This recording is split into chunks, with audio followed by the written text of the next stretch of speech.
In this tutorial, I'm going to show you how you can trade ETFs on eToro. So to begin with, from the home page here, we want to come over to the Discover tab. And once you click on this tab, you'll bring up the Discover page. At the top here, you can see that they've got an overview, stocks, crypto, indices, commodities, currencies, and the one that we want, ETFs. If we go ahead and click this, it will then bring down a general overview of all of the ETFs that eToro offers.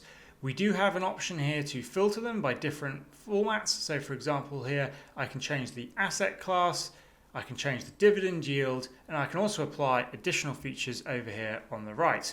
When I found a commodity that I want to trade, I can go ahead and open it. That will bring me to the general overview page of that commodity, and then I can press the trade button here to either buy or short the ETF.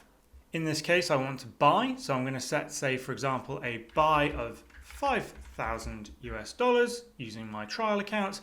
I'm going to set a stop loss if I want to here, or a take profit, and I also have the ability to use leverage.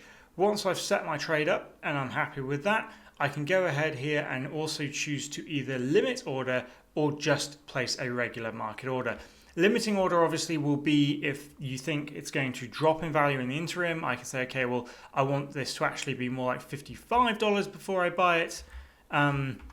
But for this particular example, I'm just going to use a market order here and just buy it at market.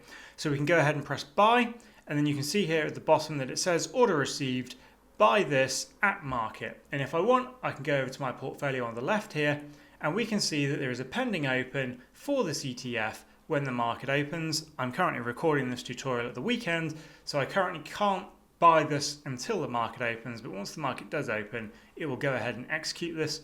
If I want to cancel it, I can go ahead here and press cancel, and then press cancel again, and that will cancel that order.